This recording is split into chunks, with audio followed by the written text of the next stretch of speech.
Hello বন্ধুগণ, hello YouTube, welcome to power nap India. আমি আজ আমার গাড়ি সার্ভিসিংয়ে গেছিলাম।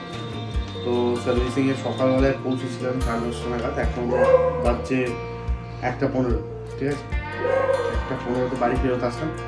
এই বাড়ি ফেরত এসে আমি এই ভিডিওটা বানাচ্ছি। সেটা হচ্ছে গিয়ে আজকে আমার সার্ভিসিংয়ে কী কী খরচা হবে। জানেন বন্ধু আমি কোথায় যাচ্ছি। আমি যেগুলো করেছি সেগুলো হচ্ছে কি, আমি ইঞ্জিন অয়েলটা নিয়ে চলে এসেছি ওদের কাছ থেকে, ফিল্টার নিয়ে চলে এসেছি, স্টেনার পাম্প যেটা নিচে থাকে একটা ছোটো ফিল্টার সেটাও নিয়ে চলে এসেছি। আর ফ্রন্ট মানে সামনের যে ফগটা ছিল সেটা একটা অয়েল সিল কেটেছিল। লেফট সাইডেরটা আমি আগে চেঞ্জ করেছিলাম 2-3 সপ্তাহ আগে। রাইট সাইডেরটা চেঞ্জ করিয়ে দিলাম, ঠিক আছে। এরপরে হচ্ছে কি তোমার একটা ছোটো চেঞ্জ পকেট নিয়ে এসেছি। সামনের চেঞ্জ পকেটটা আমি 6 মাস আগেই চেঞ্জ করেছি। ছোটো পকেটটা নিয়ে এলাম যাতে চেনে কোনো সমস্যা না হয়। তো আমার এএনসি করা ছিল, অ্যানুয়াল মেনটেন্যান্স কন্ট্রাক্ট ছিল। তো আমার সার্ভিসিংয়ের জন্য কোনো কস্টিং আসেনি, বাট মেটেরিয়াল আর যেহেতু ফ্রন্ট অয়েল সিল চেঞ্জ করেছি সেহেতু সমস্ত কিছু নিয়ে আমার খরচা হয়েছে 1856 টাকা, 1856। এই হচ্ছে আমার এবারের কস্টিং এলো, ঠিক আছে। যেহেতু আমার এএনসি করা ছিল তাই কস্টিং অনেকটাই করেছি।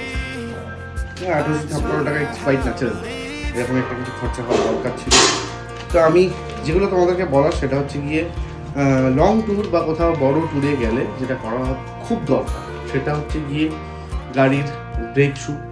আচ্ছা, ব্রেক শ্যুটাও আমি নিয়ে নিয়েছি, ঠিক আছে। ব্রেক শ্যুটা আমি জাস্ট যেদিনকে আমি যাবো তার কিছুদিন আগে চেঞ্জ করে নেবো। তো অ্যাকচুয়ালি আমার গাড়িটা যাবে, তো তার আগেই আমি এগুলো করে নিয়ে পরে একদম নতুন পাল্টে গেছি। সবসময় যেন নতুন যায়। যাই হোক, ব্রেক শ্যু পাল্টে নিয়েছি, ক্লাচ কেবিল চেক করিয়ে নিয়েছি, একটা সঙ্গে স্পেয়ার নিয়ে নিয়েছি। আর টায়ার তো অনেক আগেই চেঞ্জ করেছিলাম। চেঞ্জ পকেটে ছোটো পকেটটা রিপ্লেস করে নিয়েছি। ফ্রন্ট ফ্রকে যা অয়েল সিল কেটেছিল সেগুলো ডান হয়ে গেছে। ইঞ্জিনে যত নাটস অ্যান্ড বোল্ট ছিল সেগুলো আমি চেক করে নিয়েছি। ব্রেক লাইট চেক করে নিয়েছি। হর্ন ওকে। আর বাকি গাড়ির কাজ অল ডান।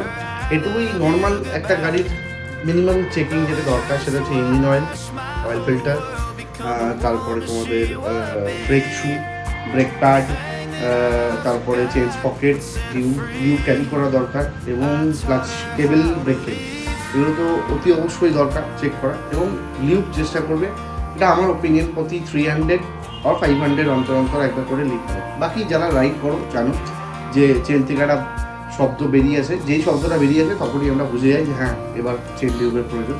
তবুও 300 to 500 মধ্যে করবে। যদি গাড়ি না ধোও, যদি ধুয়ে ফেলো তাহলে প্লিজ ধোয়ার পর একবার করিয়ে দিই।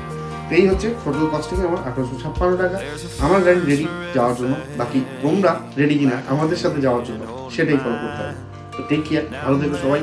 আর অনেক ওয়েলকাম সবাইকে পাওয়ার ন্যাপ ইন্ডিয়াতে। আমি ফুচকা তোমাদের বস, তোমাদের দোষ।